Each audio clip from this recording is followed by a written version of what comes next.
글로벌 스톡 시간인데요. 저희가 지난주부터 매주 화요일마다 중국 경제의 동향을 살펴보면서 실제로 중국에서 돈 벌 수 있는 기회를, 투자의 기회를 찾아보는 시리즈를 저희가 연재를 하고 있는데, 자, 오늘도 그 시간을 이어가도록 하겠습니다. 정주영의 차이나 인사이트 비전 크리에이터 정주영 대표 모시겠습니다. 어서 오세요.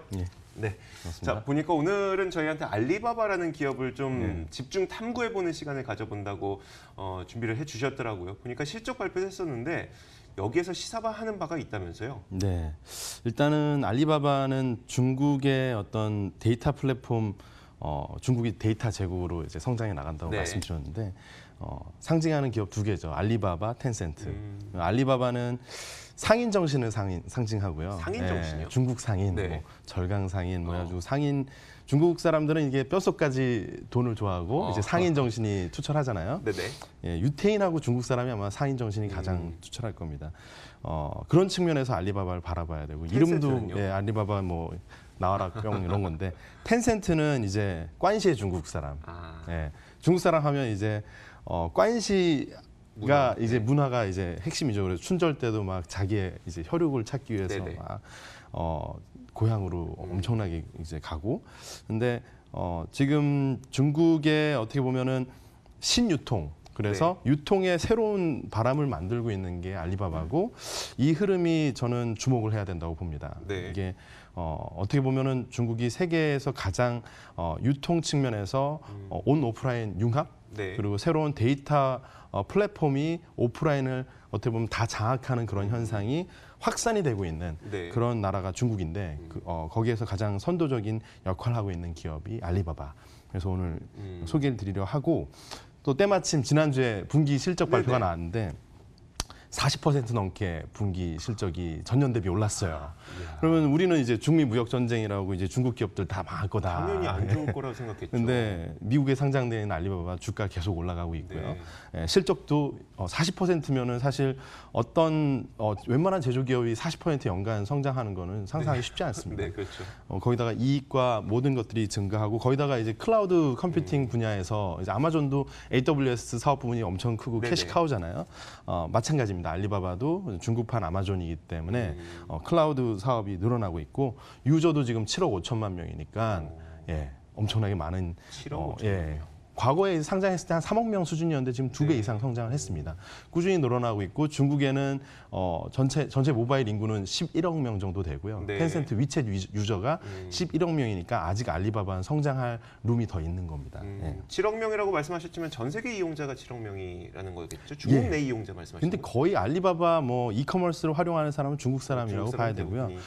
그리고 사실은 이 7억 명을 받쳐주는 거에 또 상당 부분은 알리페이 그 엔트파이낸셜이라는 이제 핀테크 기업, 그 기업의 유저들하고 이렇게 섞여 있는 융합적인 모습 보여주고 있습니다.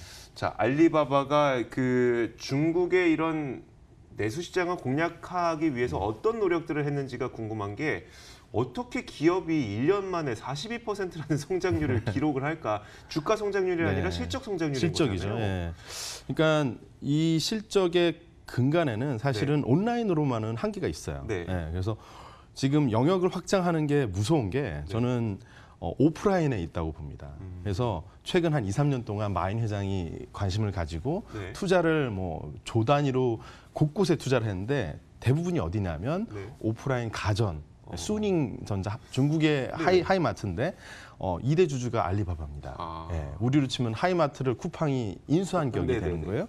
거기다가 또 오프라인 매장, 우리로 치면 이마트나 뭐 롯데마트 같은 마트들을 도심의 거점마다 수십 개씩 알리바바가 직영을 합니다. 그리고 그 마트에 와서 구매하는 사람들은 오프라인인데 앱으로 구매를 해요. 그렇게 유도를 해요. QR코드 인식해서 하면 싸게 해주고, 나갈 때 그래서 그 캐셔가 없어요. 매대가 없고 그냥 앱으로 구매하고 거기서 전자상거래가 이루어지는 거예요. 오프라인에서. 오프라인 그냥 체험이라는 말씀이시군요. 맞습니다. 그래서 오프라인에 막 수천 명 뭐 이렇게 주말에 한 매장에 올 거 아닙니까? 그러면 실제 구매는 온라인에서 이루어집니다. 온라인에서 이루어지면 알리바바는 그 모든 데이터를 계속 축적을 하고 데이터에 기반해서 분석을 해서 이 지역, 예를 들면 뭐 한국의 뭐 서울 대치동이나 뭐 어떤 송파나 뭘 이쪽에서 좋아하는지를 알고. 뭘 좋아하고 이번 주 주말에 랍스터가 몇 마리가 팔릴 것이다를 데이터 분석을 통해서 상당히 정확하게 예측을 하고 재고량도 거기에 맞춰서 맞습니다. 놓겠네요. 그러니까 타임리하게 딜리버리를 해줄 수 있고 30분 안에 배송을 해줍니다. 네네. 그러니까 매장에서 와가지고 자기가 이제 눈으로 보고 확인하고 신선하네 하고 나서 구매한 다음에 집에 가다 보면 집에 와 있는 거예요. 들고 가는 게 아니라. 아니고. 예. 네. 그 수고를 덜어주는 대신 알리바바는 데이터를 빨아들이는 겁니다. 예. 그래서 지금 알리바바가 오프라인의 이 그 유통을 다 장악을 하고 있는 게 네. 패션, 뭐 가전, 뭐 농산물. 최근에는 육류, 네네. 그리고 계란, 랍스터 이런 것들을 직접 현지에서 알리바바가 구매 계약을 해요. 네. 10년, 뭐 5년, 10년 이렇게 장기 계약을 한 다음에 그래서 알리바바 직원 한 분하고 저랑 이제 좀 친분이 있는데 네네. 이분이 랍스타 담당자예요. 고위 직원은 아니신가 봐요. 상당히 그래도 고위 직원인데 그래요? 30대 초반이에요. 네. 연봉도 되게 높고. 근데 그분이 캐나다 가서 한 일이 뭐냐면 랍스터를 구매 계약을 한 양식장들 헬리콥터 타고 다니면서 네네. 쫙 계약을 한 거예요. 그러면서 오는 길에 보잉사에 들러서 비행기를 맞추고 왔답니다. 랍스터 전용기로. 네. 랍스터를 모시고 이제 북경 상하에 와가지고 이제 필요하겠네요. 주말 사이에 네. 파는 거죠. 그래서 랍스터 재고량 거의 없게 단일 구매 계약으로 알리바바가 가장 큰 랍스터 계약자라고 합니다. 우와. 이런 식으로 네.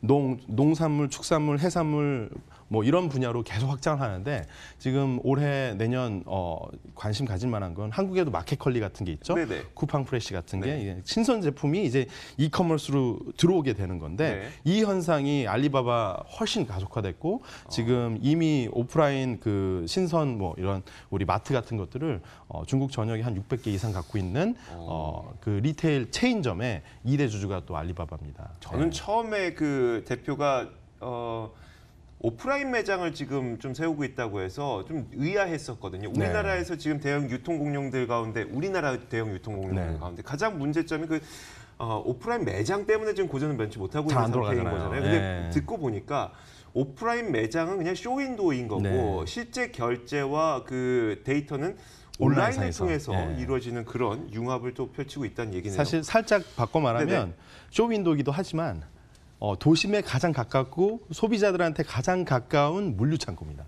물류창고. 네, 그래서 처음에 그런 그 오프라인 그 유통 전통의 오래된 역사를 갖고 있는 회사에 알리바바가 2대 주주로 막 들어갔을 때 난 유통 그 물류 창고로 생각한다 했을 때 이제 거기 경영진들이 상당히 자존심 상해했는데 지금 실적 좋고 매출이 같이 동반 성장하니까 행복해하고 있다고 합니다. 알리바바도 사실 많은 분들이 또 관심을 가지다 보니까 주가도 꽤 많이 오른 상태인 것 같기도 하고요. 그렇다면 이제 앞으로의 성장 전망은 어떨 것인가가 중요할 것 같거든요.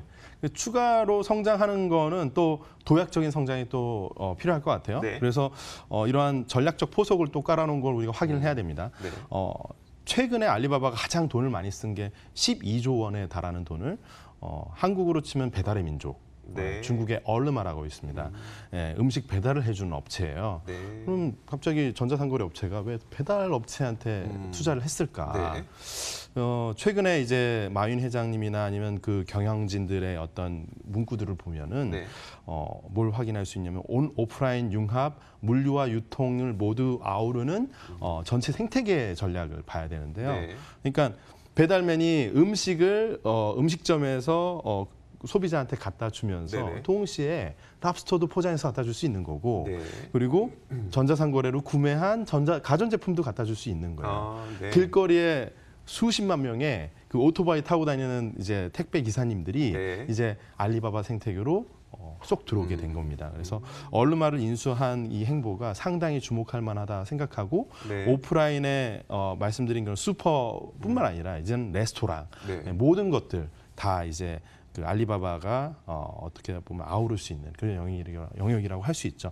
그동안 어떻게 보면은 그 데이터 플랫폼 업체들이 이 가상 공간에서 많이 머물러 있었어요. 근데 이제 아마존도 그러고 알리바바도 그러고 한국의 뭐 네이버, 쿠팡, 뭐 배달의 민족 할 것 없이 이게 오프라인을 융합하는 이런 모습이 전 세계적으로 지금 향후 한 2, 3년 계속 일어날 것 같습니다. 성장의 가능성도 또 있다. 그러니까 성장도 그냥 차근차근 성장 말고 진짜 도약의 성장이 필요한데 도약의 성장이 가능하다고 좀 보시는 것 같네요. 그러네요. 특히 알리바바는 또 아마존보다 더 그 우월한 건 뭐냐면 아마존은 사실 금융 생태계를 종합적으로 갖고 있지 않아요. 네네. 근데 알리바바는 그 마윈 회장님 그 생태계 속에서 네.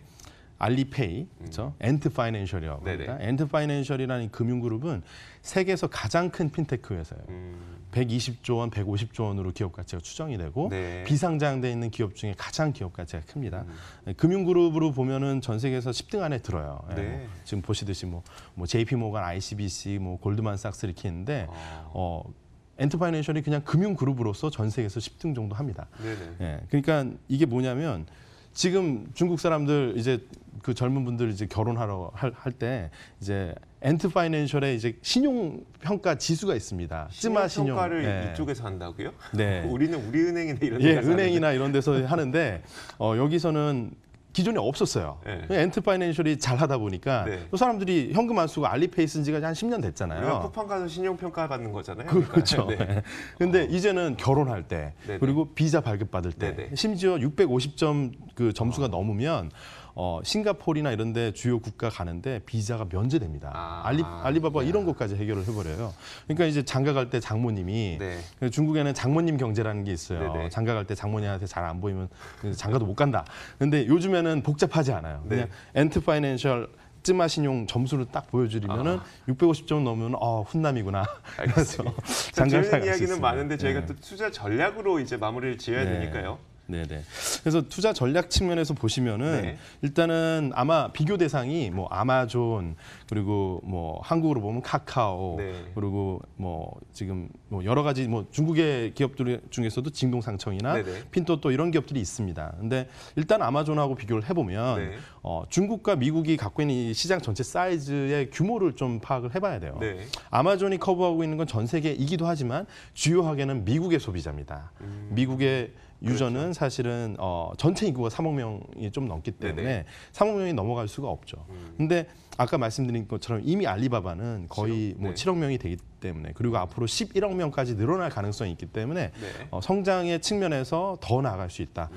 그리고 또 말씀드린 것처럼 금융과 물류, 유통 이런 부분을 이미 압도적으로 오프라인을 다 빨아들였기 때문에 미국이나 일본이나 한국 같은 이런 좀 선진 국가 대비 네. 이게 이머징 마켓으로서 중국은 아직 이제 기득권 세력들이 많지 않기 때문에 알리바바가 이미 이걸 빠르게 선점을 했고 이 선점 효과가 향후에 1, 2년 동안 더 강하게 나타날 것이라고 그렇게 전망을 합니다. 네, 알겠습니다. 자, 정주영의 차이나 인사이트 오늘은 저희가 알리바바를 아주 집중해보는 시간을 가졌는데 다음 주에는 텐센트를 또 알려주신다고 하니까 텐센트에 대해서 궁금해하시는 분들은 다음 주 화요일 이 시간을 또 기억해 주시길 바라겠습니다. 자, 정주영 대표 보내드리겠습니다. 고맙습니다. 예, 감사합니다.